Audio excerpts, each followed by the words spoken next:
네, 안녕하십니까. 조정입니다. 자, 이번 시간 어플리케이션 설계 및 개발의 8번째 시간이고요.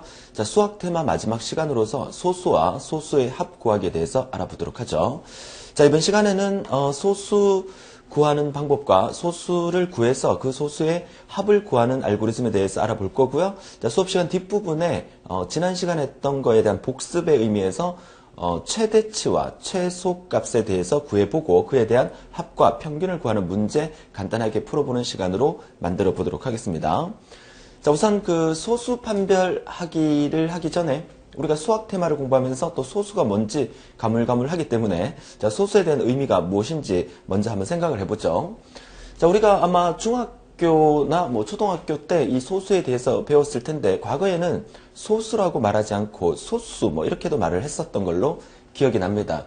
여러분이 알고 있는 소수가 뭐냐라고 묻는다면 아마 대부분의 사람들은 이 정도는 알고 있을 거예요. 2, 3, 5, 7, 뭐 11. 자, 이런 수가 소수다라고 얘기를 하겠죠. 물론. 그죠?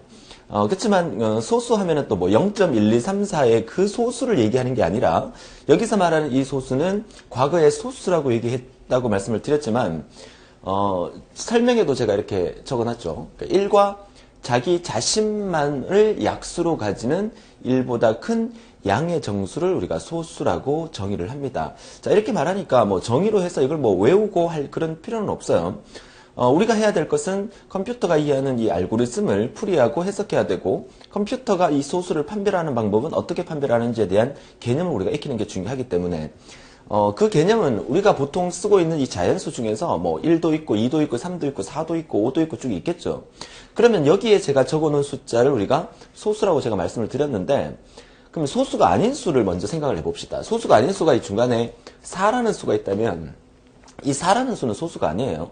그 차이가 어떤 차이가 있냐면 4라는 수를 만약에 제가 나누게 되면 자 1로 나눕니다. 자 1로 나누면 뭐 1, 4는 4 해서 나머지가 0이 생겨요. 그리고 이 4라는 숫자를 또 2로 한번 나눠볼게요. 자 2로 나누면 2, 4 해서 나머지가 0이 생겨요. 물론 3으로 나누면 나머지가 0이 생기지 않겠죠. 3, 1은 3 해서 나머지가 1이 생깁니다. 자 4로 나누게 되면 역시나 4, 1은 4 해서 나머지가 0이 생겨요.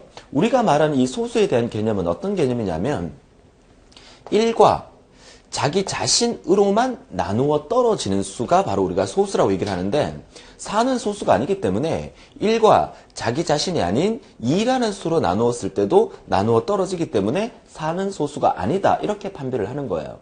그러면 여기 적혀있는 2, 3, 5, 7, 11이라는 숫자는 1과 자기 자신으로만 나누어 떨어지는 수기 때문에 우리가 이름하여 소수라고 부른다라고 얘기를 하는 거죠. 자, 정리되셨습니까? 소수의 의미가 뭐다? 소수의 의미는 1과 자기 자신만으로 나누어 떨어지는 수를 우리가 소수로 한다.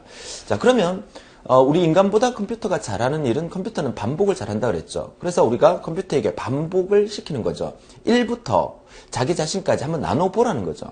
1부터 자기 자신까지 나누었을 때 나누어 떨어지는 경우가 1과 자기 자신만 나누어 떨어지는 수가 나오면 아, 이 수는 소수다 라고 판별을 하는 거고 1과 자기 자신 외에 다른 수로 나누어 떨어지는 경우가 생긴다면 얘는 소수가 아니다 이렇게 판별을 하는 거죠. 자, 5를 갖고 예를 한번 들어볼게요. 그죠? 자, 5를 가지고 나눠봅니다. 자, 1로 나눠봅니다. 자, 1로 나누니까 1, 5는 5 하고 나누어 떨어지죠. 1, 5는 5, 나누어 떨어지죠. 아, 1은 나누어 떨어지는구나. 그럼 5라는 숫자를 1과 자기 자신만으로 나누어 떨어지는 수를 찾아야 되기 때문에 1부터 자기 자신까지 다 나눠 보는 거예요. 그럼 1부터 나눠야 되니까 2로 나눠볼게요. 2, 4 하니까 나누어 떨어지지 않죠. 3으로 나눠볼게요. 3, 1은 3 하니까 나누어 떨어지지 않고 4를 해볼게요. 4, 1은 4 하니까 나누어 떨어지지 않죠. 5를 해보니까 5 나누기 5 하니까 5, 1은 5 해서 나누어 떨어지더라 이 말이죠. 결국 1과 자기 자신만으로 나누어 떨어지는 수기 때문에 5는 소수다 이렇게 판별하는 거예요. 어렵지 않잖아요. 우리가 지금 수학 테마를 공부하고 있고 알고리즘을 공부하면서 자꾸 이 전공자 우리가 초등학교, 중학교, 고등학교 때 배웠던 수학 이 개념을 생각하지 말고 지금 제가 하는 얘기만 집중해서 들어주시면 된다는 거죠. 자, 소수가 뭐다? 1과 자기 자신만으로 나누어 떨어지는 수가 소수다. 이렇게 생각을 하시면 돼요. 자, 그렇다면 지금 보고 계시는 이 플로차트는 자, 어떤 플로차트냐? 소수를 판별하는 플로차트다. 방금 제가 설명했던 내용이 이 안에 다 들어있는 거죠. 순서대로 살펴보면 임의의 수 A를 입력받았어요. 자, 소수 중에서 얼마를 입력받아 볼까요? 7을 입력받아 볼까요? 자, 7이라는 수를 입력받았다고 가정을 합니다. 그러면 우선 1과 자기 자신으로 나누어 떨어지는 수. 우리가 알고 있는 이 세상의 모든 수는 1로 나누었을 때는 나누어 떨어지게 돼 있어요. 그렇죠? 그렇기 때문에 1은 굳이 나눠보지 않습니다.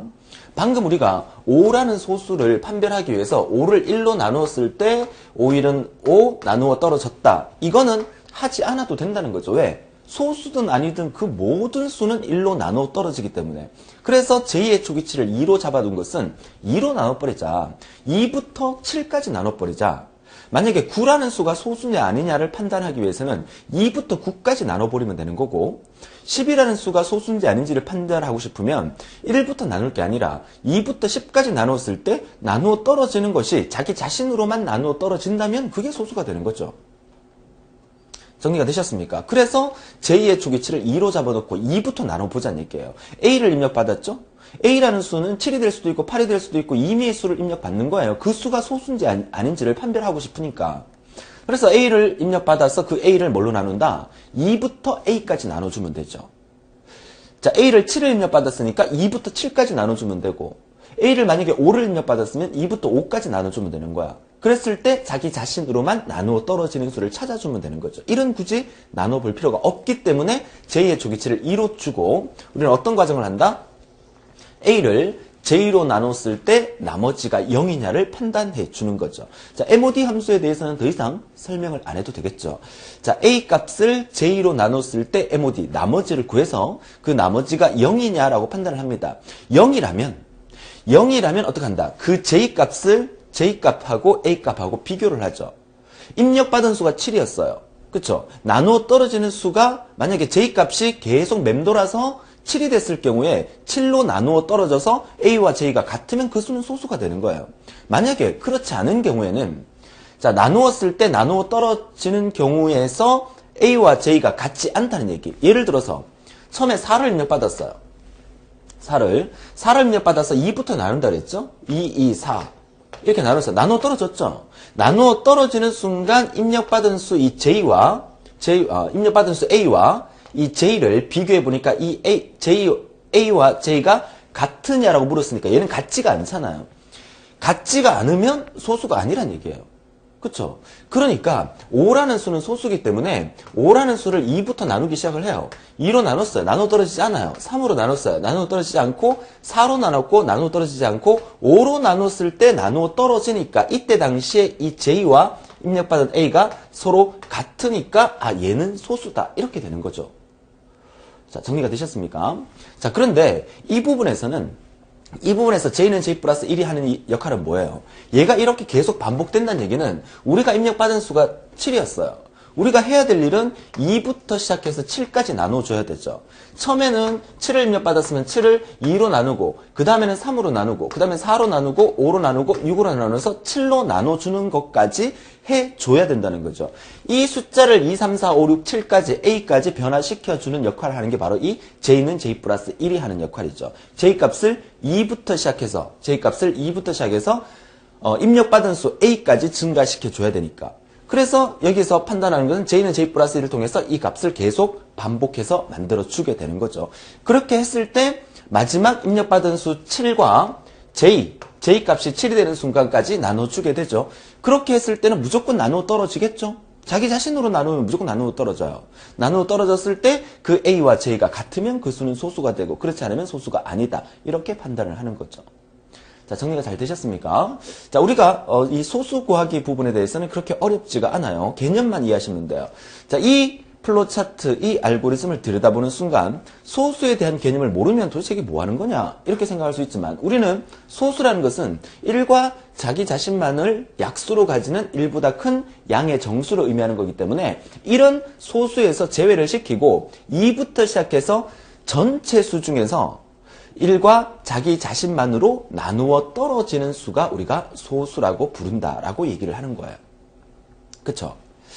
자, 정리되셨습니까? 자, 소수 판별하기 우리가 간단하게 정리를 했고요. 자, 실제 기출 문제를 통해서 한번 체크를 해보도록 하죠.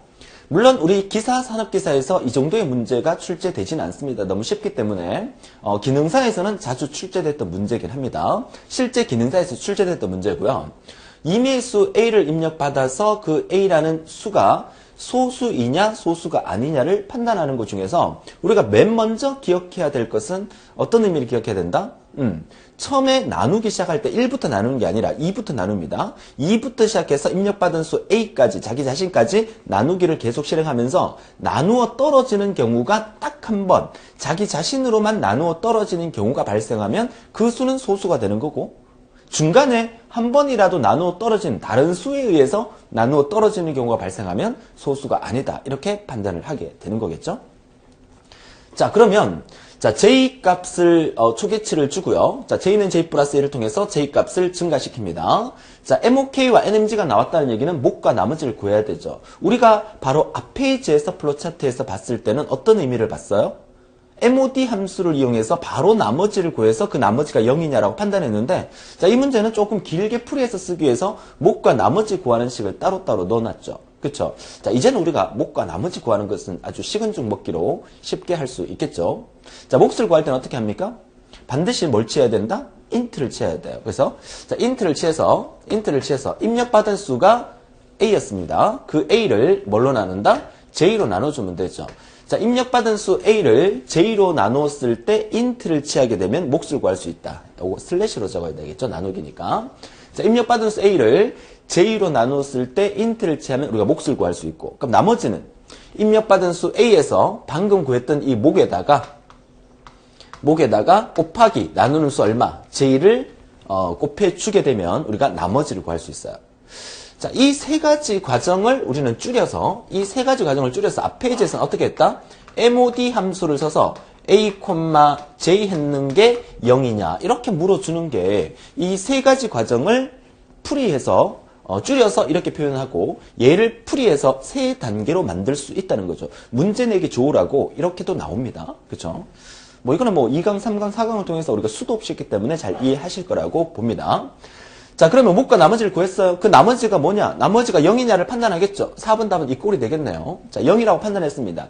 나머지가 0일 때, 다시 말해서 나누어 떨어질 때 그 숫자가 입력받은 수와 나누는 수하고 같으냐라고 물어주는 거죠.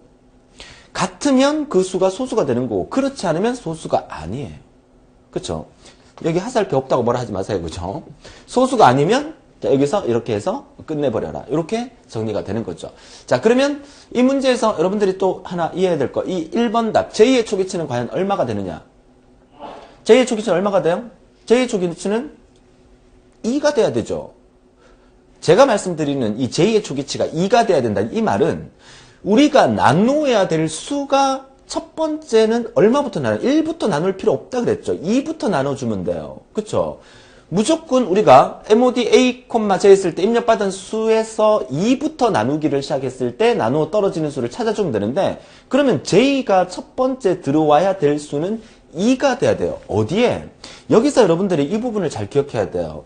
우리가 처음에 나눠야 되는 이 J에다가 여기에 맨 처음에 뭐가 들어와야 돼? 2가 들어와야 돼. 이거를 기억하라는 얘기죠. 얘가 2가 되려 그러면 이 J가 뭐가 되면 돼? 2가 되면 된다는 거. 이거 앞에서 수도 없이 제가 반복해서 설명을 드렸던 부분이죠. 그쵸? 제가 2가 돼야 돼. 그러면 우변에 있는 이 J는 뭐가 돼야 돼? 얘가 1이 돼야만 1 플러스 1에서 2가 만들어지는 거예요. 그러니까 J의 초기치는 얼마? 1이 돼야 된다는 거죠. 그러니까 이걸 질문을 하는 거야. 앞 페이지에 선생님 J가 2부터 시작했는데 여기는 왜 J가 1부터 시작합니까? 이게 바로 선증과 후 처리에 대한 부분에 대한 얘기예요.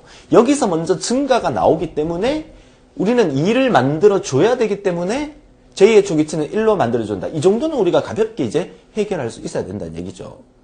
자, 어떻습니까? 자, 소수 판별하는 문제가 시험에 나오면 우리가 아싸 하고 맞출 수가 있겠죠. 가장 중요한 것은 소수에 대한 개념을 정리하는 게 중요하다. 소수에 대한 개념은 뭐야? 그쵸? 입력받은 임의의 수가 있으면 그 수가 1과 자기 자신만으로 나누어 떨어지는 수가 소수인데 실제로 플로차트에서는 1부터 나누지는 않아요. 소수이든 소수가 아니든 모든 수는 1로 나누어 떨어지기 때문에 2부터 시작을 했을 때 자기 자신만으로 나누어 떨어지는 수를 우리는 이름하여 소수라고 부른다. 그렇게 해서 플로우차트를 구성하면 컴퓨터는 잘 알아먹겠죠. 컴퓨터는 아주 기분 좋게 소수 바로바로 우리가 원하는 대로 구해주게 되겠죠. 아무리 큰 숫자를 넣더라도 컴퓨터는 이 과정을 엄청나게 빠른 속도로 반복할 수 있기 때문에 정확하게 소수가 뭔지를 판단을 해줄 수 있다. 이런 얘기가 되겠습니다. 자, 그러면 이 단계에서 한 단계 더 업그레이드 해서 소수를 구해서 소수의 합까지 구해주는 알고리즘을 한번 찾아보도록 하죠. 자, 소수의 합입니다. 조금 길어지고 있는데요. 자, 이 문제에서 요구하는 의미가 뭔지는 지문을 통해서 원래는 설명이 돼야 되지만 지금부터 제가 설명을 드릴게요. 여러분이 직접 한번 해결을 한번 해보는 연습도 필요하겠죠. 자, 얘는 무슨 말이냐면 이 플로우 차트는 임의의 수 A를 입력받아요. 자, 임의의 수 A를 입력받으면 예를 들어서 이 A 값을 10이라고 입력받았다고 가정을 할게요. 그러면 1부터 시작해서 10까지 수 중에서 1부터 시작해서 10까지 수 중에서 소수를 찾아요. 소수를. 자, 소수를 찾으면 우리가 알고 있는 소수는 2, 3, 5, 7, 짝 요거 4개가 되겠죠? 그죠? 이 4개의 소수를 찾아서 이 소수의 합을 구합니다. 합을. 그죠? 이 소수의 합을 구해요. 다 더하면 17이 되겠죠? 합 17을 구하는 거야. 그래서 맨 마지막에 출력할 때 17을 출력하게끔 만들어주는 이 알고리즘이라고 생각을 하시면 돼요. 자, 이해할 수 있겠죠? 자, 앞에 두 개의 플로우 차트는 임의의 수 A를 입력받아서 그 수가 소수인지 아닌지를 판단하는 거였고, 이 플로우 차트는 임의의 수 A, 10을 입력받았을 경우에 1부터 10까지 사이 수 중에서 소수를 구해서 그 소수의 합을 구하는 알고리즘이에요. 자, 문제 분석 들어가요. 지금 지문으로 설명은 안 돼 있지만 실제 시험 문제에서 이 문제가 나왔다면 방금처럼 이렇게 지문으로서 설명을 해주게 돼 있어요. 그러니까 여러분들은 이 분석 단계가 훨씬 더 중요하다. 지금 이 플로우 차트가 이 알고리즘이 도대체 무엇을 하게끔 하는 알고리즘이냐, 이걸 먼저 파악하고 난 다음에 문제를 해결하려고 덤벼들어야 된다는 거죠.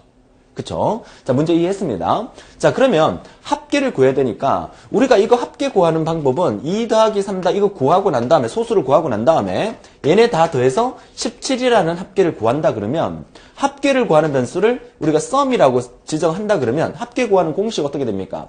앞뒤가 똑같은 sum은 sum 플러스 네모, 이게 합계를 구하는 공식이죠. 우리는 이 안에다가 여기 있는 이 숫자를 다 2 넣고 3 넣고 5 넣고 7 넣으면 합계가 자동으로 썸으로 구해지게 된다는 거죠. 그러면 이 플로우 차트 안에 뭐가 있어야 돼? 썸은 썸 플러스 뭐가 있어야 되겠죠. 그게 어디 있느냐를 먼저 눈으로 확인해 주는 거. 그쵸? 그러니까 플로우 차트 이거 들여다보면요, 머리가 아파요, 사실은. 그쵸? 머리가 아픈 게 정상입니다. 아, 이것도 어떻게 뭐 왔다 갔다 뭐 올라가야 되고 내려와야 되고 비교 판단해야 되고 머리 아프고 복잡하잖아요. 그거 들여다보기 전에 제가 늘 말씀드려요. 수업 끝날 때까지 잔소리로 이 말씀을 드릴 거예요. 실제 시험장에 갔을 때 절대 이 플로우 차트를 먼저 들여다보면 안 돼요. 머리 아파요. 여러분들이 하셔야 될 것은 반드시 지문을 통해서 문제에서 요구하는 게 뭔지를 먼저 분석하는 게 더 중요하다는 거. 그래서 제가 시험 치러 갈 때 항상 그 책받침을 하나 들고 가라. 책받침을 들고 가도 되는지 모르겠습니다만은, 그죠? 아니면 뭐 수험표 있잖아요, 수험표. 수험표 책상에 올려놓잖아요. 수험표로 얘를 먼저 딱 가려놓고 문제 지문을 거의 한 10분, 20분 읽어봐야 됩니다. 시간은 충분하니까. 읽어보고 난 다음에 이 내용을 다 분석하고 난 다음에 분석이 끝났다. 자, 이제 문제에서 요구하는 게 뭔지 알겠다. 이랬을 때 플로우 차트를 들여다보면 그 플로우 차트가 너무너무 쉽고 간단하게 보일 수 있다는 거예요. 그쵸? 자, 좋아요. 분석을 해보겠습니다. 자, A를 입력받았어요. 자, 10을 입력받았다고 가정할게요. 자, sum의 초기치는 0이에요. 어떤 수의 이 누적 합계를 구할 때는 여기서 첫 번째 우리는 2를 넣어야 된단 말이죠.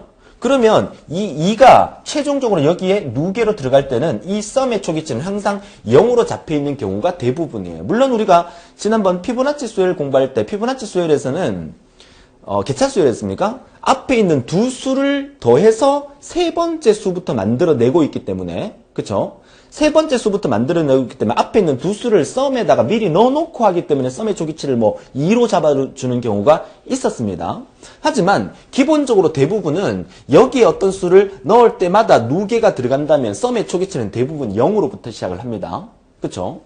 자, 썸의 초기치를 0으로 잡아뒀어요. 그 다음에 K 값을 만들어서 K가 어디에 사용되는 건지는 아직 모르겠지만 K의 초기치를 2로 잡아놓고 J의 초기치도 2로 잡아놨어요. 그리고 내려와서 나눕니다. K를 J로 나눕니다. K를 J로 나눴을 때 나누어 떨어지느냐를 물었죠. 그러면 K를 J로 나눴으니까 K 값의 초기치도 2였고 J 값의 초기치도 2였어요. 그러면 2를 2로 나눴을 때 나누어 떨어지겠죠. 그때 당시에 K와 J가 같으냐라고 물었어요. 그러니까 2를 2로 나눴으니까 당연히 같죠. 같으니까 그 K 값을 2라는 값을 누계를 시키는 거죠. 우리는 여기까지가 진행이 된 거예요. 그쵸? 자, 그리고 내려왔습니다. K가 아직 A보다 작으냐라고 물었죠. K가 A보다 작으면 아직 10까지 안 왔다는 얘기죠. K 값이 아직 10까지 안 왔으니까 K 값을 증가해서 다시 올립니다. J 값은 뭐야? 2로 그대로 남아있는 거죠. J 값은 2로 현재 그대로 남아있으니까 K 값이 증가가 됐으니까 이제 얼마? K 값이 3으로 증가가 되죠. 이번에는 J로 나누니까 2로 나누게 되겠죠. 우리 지금 뭘 하고 있는 겁니까?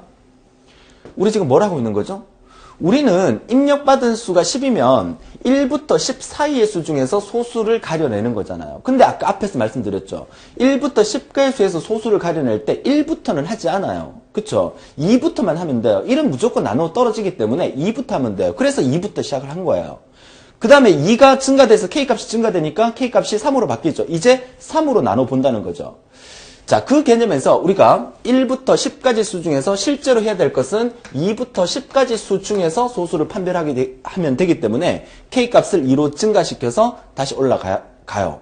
그러면 이제 2라는 숫자는 소수라는 게 판별이 됐어요. 2라는 숫자가 여기서 소수라는 판별이 됐기 때문에 썸 안에 누계를 시켰습니다. 그러면 3이라는 숫자가 이번에는 소수인지 아닌지를 판별해 봐야 되겠죠. K값을 증가시켜서 J를 뭘로 나눈다? 2로 나누게 되는 거죠. 그러면 3을 2로 나눴을 때 나누어 떨어지죠. 그럼 어떻게 돼요? 3도 소수가 되는 거죠. 그때 K하고 J하고 같으냐고 물었을 때 같으니까 소수가 맞죠. 그러면 3이라는 값도 썸에 누계를 시키게 되죠.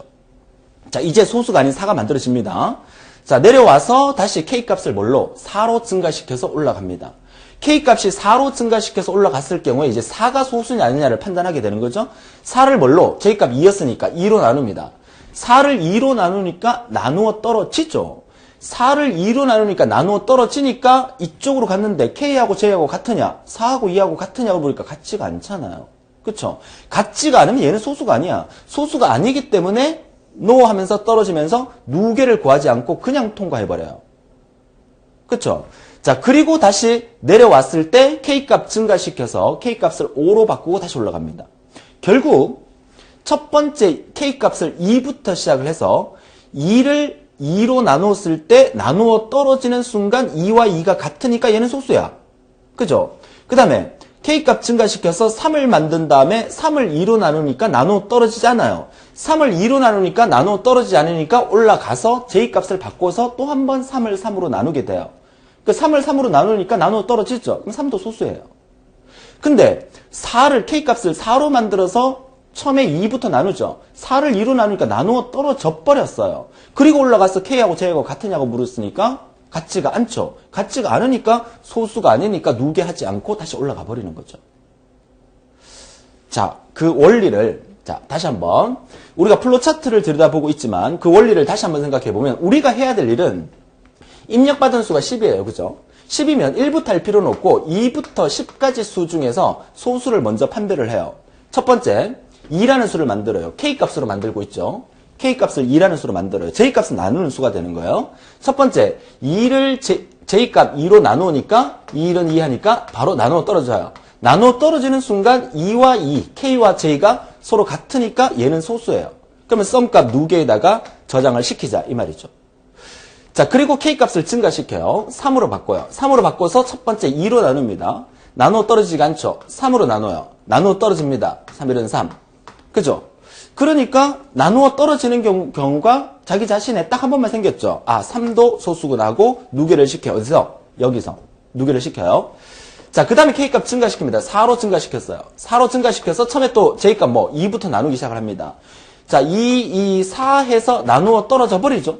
나누어 떨어져 버리니까 나누어 떨어지는 순간 4하고 2하고 같으냐라고 물었죠. K = J 여기서. 같으냐고 물었어요. 같지가 않죠. 그럼 얘는 소수가 아니야. 소수가 아니기 때문에 플러스 4는 더하지를 않아요. 더하지 않고 통과해버려요. 그리고 난 다음에 다시 K값 증가시켜서 또 5를 나눕니다. 5를 나누니까 2 나누어 떨어지지 않아요. 3 나누어 떨어지지 않아요. 4 나누어 떨어지지 않아요. 5 나누어 떨어지죠. 5, 1은 5. 그럴 경우에 나누어 떨어지는 순간 5와 5가 같다고 판단을 하니까 5는 소수구나. 그럼 플러스 5를 하게 되는 거죠. 자, 이 원리로 진행되는 거예요. 자, 다시 정리합니다. 자, 썸의 초기치를 0으로 잡았어요. 자, K의 초기치는 2부터 잡았어요. 여기서 2부터 나눠줄 거니까 1부터는 굳이 할 필요 없으니까. 자, 나누는 수는 J도 역시 2부터 나누게 됩니다. 자, K와 J를 나눴을 때 나누어 떨어지는 순간 K하고 J하고 같으냐? 같으면 소수니까 누계를 구해주고, 같지 않으면 소수가 아니니까 누계 구하지 말고 통과해버려라. 그리고 올라가면서 다음 거 계산해야 되니까 K값 3으로 증가시키고 4로 증가시키고 5로 증가시켜서 최종 10까지 A 입력받은 수가 10이라면 10까지 증가시켜 보겠죠. J가 증가되는 것은 나누어 떨어지지 않을 때 그 다음 수를 나눠봐야 되니까, 나누어 떨어지지 않을 때 그 다음 수를 나눠봐야 되니까 J값을 하나씩 증가시켜 주는 거죠. 너무 쉽지 않습니까? 그래서 이 과정을 언제까지 한다? K가 A보다 작은 수면 계속 올라가라는 얘기예요. 그죠? 입력받은 수가 10이었으니까 K가 10보다 작은 수가 얼마야? 9죠? 선생님 원래 10까지 해야 되는 거 아닙니까? 맞아요. 10까지 해야 돼요. 그러면 K가 10보다 작은 수는 얼마? 9가 돼서 올라가게 되면 올라가면서 여기에 9가 들어가니까 최종 10인 상태가 여기에서 올라가게 되는 거죠. 그러니까 K가 10보다 작은 경우인 9까지 올라가게 되면 마지막 10까지 연산을 해줄 수 있게 된다. 이런 의미가 되겠죠. 자, 소수 구하기 문제가 우리 시험에 우리 정보처리 기사, 산업기사에서 자주 출제되지는 않고 또 한 번도 출제된 적은 없어요. 하지만 이 소수 구하기 원리를 알아야 우리가 다음 테마에서 공부하게 되는 진법 연산에 도움이 되십니다. 진법 연산은 항상 2로 나누고 2로 나누고 팔진수는 8로 나누고 8로 나누고 계속 나누는 과정을 반복하기 때문에 다음 시간부터 공부하게 될 진법 테마의 기초적인 의미에서 제가 이 수학 테마 마지막에 소수의 합에 대한 부분을 넣어놓게 된 겁니다. 자, 이해할 수 있겠죠? 그래서 소수 구하기가 우리 시험에는 나올 가망성은 거의 없습니다만은 이걸 기초로 해서 다음 시간부터 공부하게 될 진법 연산에서 여러분들이 반드시 나눗셈의 의미를 잘 정리하셔서 진법 테마에서는 우리 기사, 산업기사에서 자주 출제되는 파트라고 볼 수가 있겠어요. 그쵸? 자, 이제는 이번 시간이 지나게 되면 이제 본격적으로 우리가 정보처리 기사와 산업기사에서 출제되는 그런 알고리즘을 보시게 될 겁니다. 그쵸? 자, 이번 시간에 준비한 내용은 여기까지인데 너무 빨리 끝나는 것 같아서 자, 지난 시간에 공부했던 합계 그리고 최대치와 최대값과 최소값 구하는 부분을 복습하는 의미에서 응용된 문제 하나를 같이 풀어보고 이번 시간 마무리하도록 하죠. 자, 이 문제는 상당히 좋은 문제입니다. 제가 봤을 때도 상당히 좋은 문제예요. 좋은 문제인데 2005년 마지막 시험부터 우리가 지금 치고 있는 형태로 시험이 제도가 변화됐어요. 여러분들은 그 운이 좋은지 모르겠지만 2005년 이전에는 실제로 우리 정보처리 기사, 산업기사 실기시험이 컴퓨터 앞에 앉아서 컴퓨터로 프로그래밍을 직접 해서 구현을 하는 형태로 시험을 쳤었어요. 자, 그러다가 2005년 마지막 시험부터 제도가 필답형 주관식으로 40지 선다형에서 답을 넣는 형태로 시험 제도가 바뀌었죠. 2005년 마지막 시험부터였습니다. 그러면 한국산업인력공단 측에서 2005년 마지막 시험부터 문제를 이렇게 출제하겠다 하고 예시로 낸 문제예요. 그러니까 실제로 시험에 출제된 것은 기사에서는 출제된 적이 없지만 역시나 이 문제는 기능사에서는 진짜 단골로 많이 출제됐던 거예요.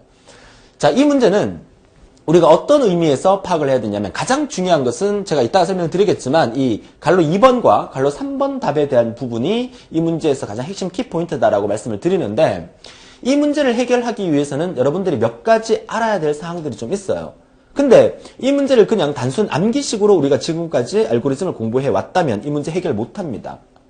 제가 늘 지금까지 지금 오늘 7강이지만 1강부터 6강까지 오면서 제발 이해를 하고 왜 우리가 이걸 해야 되는지 우리가 지금 뭘 하고 해야 되는지 하고 있는지 이런 부분에서 강조를 드렸기 때문에 제 말을 듣고 그대로 따라오신 분이라면 이 문제를 완벽하게 소화해낼 수가 있다는 거죠. 자, 무슨 얘기냐? 자, 최대, 최소, 합계, 평균을 구하는 문제입니다. 최대값 구하고 최소값 구하고 그리고 합계와 평균을 구하는 문제예요. 자, 이미 수를 입력받았어요. 그러니까 어느 학교에 이제 한 반에 30명의 학생이 있어요. 그 30명의 학생의 시험 점수가 있을 거 아니에요. 그 시험 점수 30개를 입력을 받았어요. 뭐 70점, 60점, 50점 있겠죠. 있으면 그 학생들 중에서 최고 점수가 누구냐? 그 최고 점수가 몇 점이냐? 100점이면 100점. 최저 점수가 몇 점이냐? 빵점이면 빵점. 그걸 가려내고 그 다음에 전체 학생의 점수의 합계를 구하고 그리고 그 합계를 구해서 평균을 구하는 것까지. 그렇죠? 그런데 선생님 합계는 구하겠는데 평균은 어떻게 구합니까? 라고 묻는다면 초등학교 2학년으로 다시 돌아가야 되겠다라고 말씀을 드리는데 합계에 대한 개념. 합계는 모든 수를 다 합하면 합계죠. 그러면 평균은 어떻게 구합니까? 우리가 컴퓨터에서는 함수를 쓸 수도 있어요. 뭐 average라는 함수를 써서 합계, 평균을 구할 수 있겠지만 알고리즘에서는 컴퓨터에게 명령을 내야 되니까 우리는 평균을 어떻게 구하느냐? 합계를 구한 다음에 개수로 나눠주면 되죠. 다시 말해서 어떤 학교 30명 반의 평균을 구한다 그러면 30명의 점수에 대한 합이 들어가겠죠. 거기다가 개수 30명을 나눠주면 평균을 구할 수가 있는 거잖아. 이거는 따로 공식이 나와 있는 게 아니라 우리가 자연스럽게 알고 있는 내용이죠. 그걸 적용을 해야 된다는 거죠. 그러면 이 문제를 들여다볼 때 결론부터 한번 봐봐요. 결론부터 본다 그러면 우리가 맨 마지막에 이 부분이 끝나는 부분이야. 그쵸? 이 부분이 끝나는 부분이면 이 AVR이라는 변수가 하는 역할이 뭐겠어요? 에버리지를 줄여서 만들었겠죠. 평균을 구하는 거죠. 그럼 sum이라는 이 변수가 하는 일은 뭐겠어요? 합계를 구하는 거겠죠. 합계를 구해서 여기 i가 적혀 있네요. i로 나누었을 때 그게 평균이 나오는 거죠. i의 개수가 만약에 30이라면 전체 합계를 구해서 30으로 나눠주면 그게 평균이 되는 거죠. 그러면 이 3번 답이 뭘까요? 우리가 지금 문제 분석 전혀 안 했어요. 그쵸? 그럼 이 3번 답이 뭘까요? 제가 물을게요. 여기에 입력된 학생 수가 만약에 10명이다. 10명이다. 그럼 이 3번 답이 뭘까요? 10이겠죠. 그래야만 이 i에 10이 들어오게 되면서 i에다가 10을 넣어두라. 그래서 10이 들어가게 되면 전체 합계를 여기서 구했겠죠. 합계를 구해서 그 합계를 10으로 나눴을 때 평균을 구할 수 있는 거잖아. 여기에 들어갈 수 있는 3번 답은 전체 학생 수가 들어가야 돼요. 그쵸? 이거를 기억해야 된다는 거야. 그런데 지금 벌써 제가 답을 다 적어놨기 때문에 미리 한번 딱 들여다보면 제가 지금 역으로 분석 들어가는 거야. 그죠? 미리 딱 들어보면 3번의 답이 i-1 이렇게 돼 있어요. 그쵸? 선생님이 이거 나누면 전체 학생 수가 들어가야 되는데 학생 수가 i-1인가? 이렇게 생각할 수가 있겠죠. 자, 좋습니다. 자, 이 문제에는 현재 지문이 없습니다. 지문이 없는데 학생 수가 몇 명이냐면 학생 수가 7명이에요. 학생 수가 7명입니다. 7명의 학생 수의 총합과 평균, 그 7개의 점수 중에서 최대값과 최소값을 가려내는 알고리즘이라는 얘기죠. 자, 문제 분석 들어갑니다. 자, i가 뭔지는 모르겠지만 i의 초기치 0, max의 초기치 0, min 초기치 100. 이거는 바로 지난 시간에 우리가 배웠던 거기 때문에 이거는 여러분이 이해할 수 있겠습니다. 자, 이거 상당히 중요한 부분이에요. 어떤 수가 나열되어 있을 때 그 수의 최대치를 구할 때 최대값에 해당되는 max의 초기치는 항상 엄청 작은 값으로 초기치를 줘야 되고 최소값을 구할 때 min의 초기치는 항상 엄청 큰 값을 초기치로 줘야 된다는 것은 지난 시간에 제가 마지막에 아주 많이 강조를 했던 부분이죠. 왜 그러냐면 최대값을 구할 때는 제가 최대값이 되면 안 돼요. 그죠? 만약에 max 이꼴 0이라고 안 해놓고 max 이꼴로 뭐 999 해놨다. 그럼 999가 최대값이 돼버리는 거야. 우리가 입력받은 점수 중에서 가장 높은 점수를 가려내려면 우리가 입력받은 점수 중에서 점수보다 더 낮은 값을 초기치로 줘야만 우리가 입력받은 점수 중에서 최대값을 뽑아낼 수 있다는 얘기예요. 최소값도 마찬가지죠. 우리가 입력받은 점수 중에서 가장 낮은 값을 최소값으로 골라내려면 최소값의 초기치는 엄청 큰 값으로 만들어놔야만 우리의 점수 중에서 제일 작은 값을 뽑아낼 수 있다는 거야. 그러니까 최대값과 최소값을 구하는 초기치는 항상 기억합니다. 최대값의 초기치는 엄청 작은 값, 마이너스 99 뭐 이런 거 해도 괜찮아요. 최소값의 초기치는 항상 엄청 큰 값, 뭐 999 플러스 999 이렇게 해도 괜찮아요. 근데 여기서 0과 100으로 만들어 놓은 이유는 아마도 이 플로 차트에는 학교 시험 점수인 것 같아요. 그쵸? 점수 중에서 가장 높은 점수가 100점이고 점수 중에서 가장 낮은 점수가 빵점이기 때문에 0과 100을 초기치로 만들어 둔 거예요. 그쵸? 그러면 말 나온 김에 지난 시간에 배웠던 거 복습하는 의미에서 최대치와 최소값 구하는 부분만 한번 찾아볼까요? 자, 최대값 구하는 부분이 어디예요? 이 부분이죠.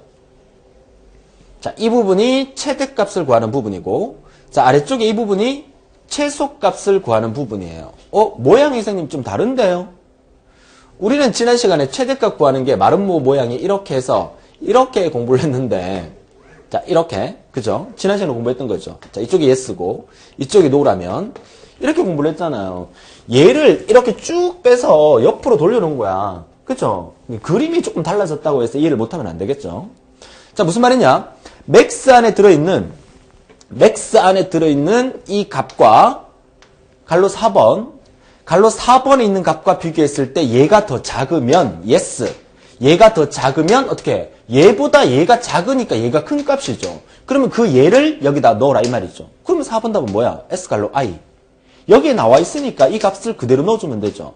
S갈로 I라고 하는 것은 배열이 만들어져 있겠구나. 배열이 이렇게 만들어져 있구나. 이렇게. 우리가 7개의 데이터라고 말씀드렸죠. 하나, 둘, 셋, 넷, 다섯, 여섯, 일곱 딱 맞네요. 그쵸?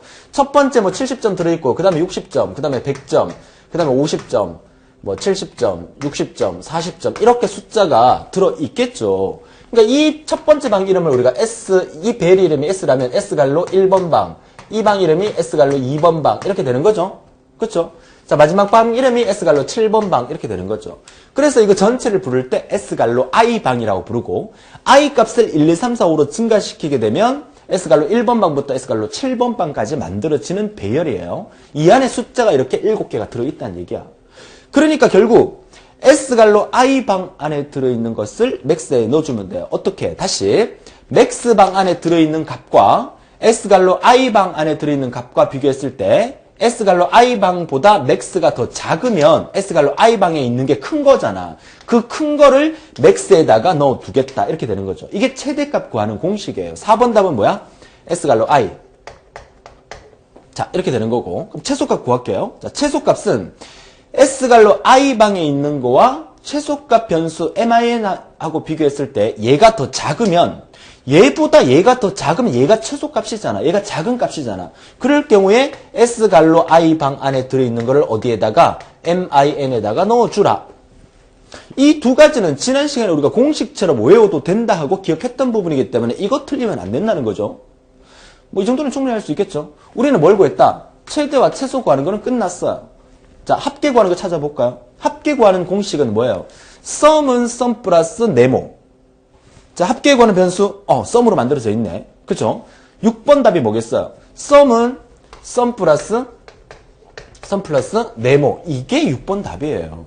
sum은 sum 플러스 네모인데, 우리는 지금 뭐의 합계를 구할 거야? 여기 있는 이 합계를 구할 거죠. 이거 전체를 이름하여 뭐라 불러? S갈로 I라 부르죠. S갈로 I방 안에 있는 거에 누계를 구하라. 그럼 여기 답은 S갈로 I가 되겠죠. 자, I 값이 1부터 들어오면서 S갈로 1번 방에 있는 것을 누계시켜라. S갈로 2번 방에 있는 것을 누계시켜라. I 값을 1부터 7까지 증가만 시켜준다면 1번 방에 있는 70, 2번 방에 있는 60, 3번 방에 있는 100 얘네들을 누계를 시켜서 썸을 구해낼 수 있다는 거죠. 그러면 6번 단도 우리가 쉽게 해결할 수가 있는 부분이에요. S갈로 I를 이용을 해서. 결국 그러면 여기에서도 S갈로 I가 사용됐고 여기서도 S갈로 I가 사용됐는데 이 I가 하는 일은 뭐야? 이 과정이 반복되면서 I 값을 1부터 7까지 증가시켜주면 되는 거죠. 그러면 I 값을 1부터 7까지 증가시켜주려면 I는 I 플러스 1이 있어야 되죠. 그쵸? I는 I 플러스 1이 어디 있어요? 쭉 찾아보니까 없어요. 그죠? 그럼 어딘가 들어가 있겠죠? 1번 답이 뭐겠어요? 1번 답이 I는 I 플러스 1이 들어갈 자리가 되겠죠. 자, I는 I 플러스 1. I는 I 플러스 1. I 값을 1, 2, 3, 4, 5로 증가시켜주는 거예요. 그러면 우리가 이 알고리즘이 처음부터 쭉 진행되면서 이 첫 번째 이 I에 들어갈 자리가 1이 들어가야 되죠. S갈로 1번 방 안에 있는 얘를 갖고 와서 계산을 해야 되니까 여기에 1이 들어가려면 쭉 올라갔을 때 I 값은 1이 돼야 돼. 그럼 뭐가? 이 I가 1이 돼야 돼. 그쵸? 이 I가 1이 되려면 I의 초기치는 뭐가 돼야 돼? 0이 돼야 돼. 왜? 이 0이 이쪽 우변에 들어오면서 처음 탄생되는 I가 1이 되는 거니까. 그래서 I의 초기치는 0이 되는 거야. 여기서 I는 I 플러스를 통해서 I 값을 처음에 1부터 만들었어요. 그러니까 이 I가 하는 일은 뭐야? 이 I가 하는 일은 1부터 우리가 7개의 데이터라고 말씀드렸으니까 1부터 7까지 변해줘야 된다는 거죠. 자, 정리가 되셨습니까? 자, 그러면 이 안에서 우리가 해야 될 일은 뭐야? 최대값과 최소값, I값, S갈로 1번 방부터 7번 값까지 변하면서 이 중에서 최대값을 뽑아내고 이 중에서 최소값을 뽑아내고 이 전체 합계를 다 구하고 이 과정이 이 세 단계에서 다 이루어지는 거야. 그죠? 그러면 이걸 다 구했어요. 다 구하고 난 다음에 이 갈로 2번 답에서 다 구했으면 빠져나가라는 얘기죠. 다 구했으면 빠져나가라는 얘기는 여기서 i가 얼마일 때 빠져나가? 우리가 보통 여기서 비교 판단문에서 빠져나갈 때는 내가 했던 숫자 그 이상이 되면 뭐가 뭐보다 i가 뭐보다 크면 빠져나가라 이렇게 대부분이었는데 여기는 이 꼴이 만들어져 있어요. 그러니까 i 값이 그 어떤 숫자가 되면 그만하고 빠져나가라는 얘기예요. i가 여기에 마지막으로 들어올 숫자가 뭐예요? 여기에 마지막으로 들어갈 숫자가 뭐예요? 우리는 7번 데이터, 전체 데이터가 7개이기 때문에 이 i의 마지막은 7이 들어가면 돼. 그쵸? 7이 들어가는 순간 여기에 7 들어가서 7개의 숫자까지 만들어줘야 돼요. 그러면 i가 7이 되는 순간 7번째 데이터를 다 계산하고 다시 올라갈 때 그 i는 얘를 통과하면서 뭘로 바뀌어? 8이 되죠. i가 8이 되는 순간은 더 이상 이 부분을 할 필요가 없어요. 전체 데이터의 개수가 7개이기 때문에. 선생님, 전체 데이터 개수가 왜 7개입니까? 제가 7개라고 얘기했잖아요. 7개라고 가정한다면, 만약에 전체 데이터 개수가 10개라면, 여기에 마지막에 i는 마지막으로 10이 들어가줘야 돼요. 그러면, 전체 데이터 개수가 7개니까, 여기에 마지막으로 7이 들어가줘야 되죠? 여기에 S갈로 i 자리에 7이 들어가줘야 돼요? 그러면 7개까지 하고 난 다음에 돌아갔을 때 i는 뭐로 바뀌어? 8로 바뀌죠? 그럼 i가 8이 되는 순간은 더 이상 이거 하면 안 돼요. 더 이상 이거 하면 안 되니까 일로 빠져나가야 된단 말이야. 끝내러 가야 된단 말이야. 그러니까 2번 답은 뭐야? 8이 돼야 된다는 거죠. i가 8이 되는 순간 더 이상 이 짓 하지 말고 나가버려라.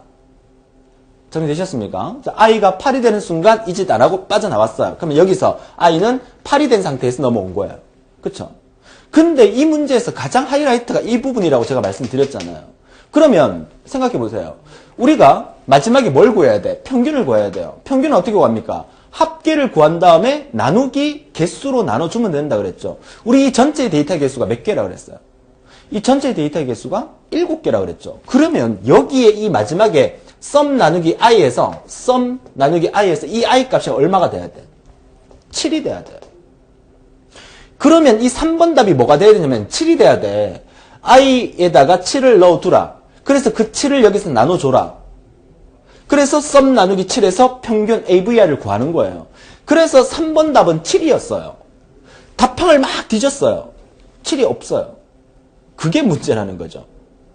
이 3번 답은 틀리면 7 맞아요. 그렇죠? 3번 답은 7인데도 불구하고 답항을 뒤져보니까 답항 40개 중에 7이 없었다는 거야. 그러면 우리가 어떻게 해야 돼? 선생님, 교수님, 감독위원님, 문제 잘못됐습니다.